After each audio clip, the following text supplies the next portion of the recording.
নমস্কার বন্ধুরা, সকলকে আমার চ্যানেলে স্বাগত। আমরা মোটামুটি ইতিমধ্যে সকলেই জেনে গেছি যে গত 5ই ফেব্রুয়ারি সুপ্রিম কোর্টের তরফ থেকে রাজ্যের কর্মচারী এবং পেনশনারদের জন্য যে ডিএ মামলার উপর যে ঐতিহাসিক রায় প্রদান করা হয়েছিল, সেই রায়ের পরিপ্রেক্ষিতে সরকারের তরফ থেকে প্রথমে একটি এমএ অর্থাৎ মডিফিকেশন অ্যাপিল করা হয় এবং এর পরে একটি রিভিউ পিটিশন ফাইল করা হয়। এখন এই রিভিউ পিটিশন ফাইল করার পর বর্তমানে সেটি কোন অবস্থাতে আছে, কি আপডেট বেরিয়ে এলো এবং কতটা গ্রহণযোগ্য হতে চলেছে এই রিভিউ পিটিশন সুপ্রিম কোর্টের কাছে, সকল কিছু নিয়ে আজকের ভিডিওতে বিস্তারিতভাবে আলোচনা করব। ভিডিওটি ডিএ মামলা সংক্রান্ত অত্যন্ত গুরুত্বপূর্ণ, তাই প্রথম থেকে শেষ পর্যন্ত অবশ্যই ধৈর্য সহকারে দেখবেন এবং ভালো লেগে থাকলে অবশ্যই একটি লাইক করবেন এবং সকলের সঙ্গে শেয়ার করবেন।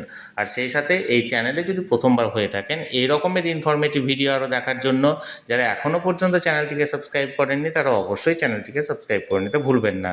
তাহলে চলুন আমরা বিস্তারিত জেনে নিই।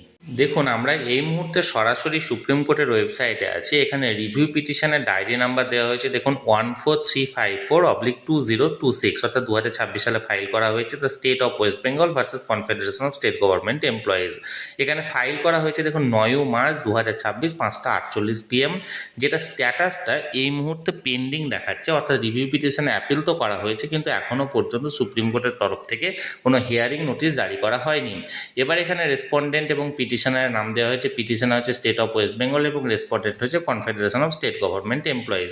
এই মতো পর্যন্ত এখনও পর্যন্ত ঠিক আছে। এবার আমরা যে আর্লিয়ার কোর্ট ডিটেলস অর্থাৎ কী পরিপ্রেক্ষিতে করা হয়েছে সেটা আমরা দেখব।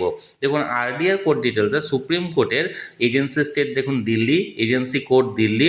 এখানে দেখুন অর্ডার হয়েছিল যে মামলাটি 5ই ফেব্রুয়ারি 2026, অর্থাৎ যে ডিএ মামলাটির অর্ডার হয়েছিল, সেই অর্ডারে যে জাজমেন্টটা হয়েছিল সেই জাজমেন্টের উপর দেখুন চ্যালেঞ্জ করা হয়েছে, অর্থাৎ জাজমেন্ট চ্যালেঞ্জের অপশানে দেখুন ইয়েস করা হয়েছে। অর্থাৎ জাজমেন্ট চ্যালেঞ্জ যেটা করা হয়েছিল সুপ্রিম কোর্টে সেটার বিরুদ্ধে চ্যালেঞ্জ জানিয়ে ইয়েস করা হয়েছে এবং জাজমেন্ট টাইপে এখানে ফাইনাল দেওয়া হয়েছে।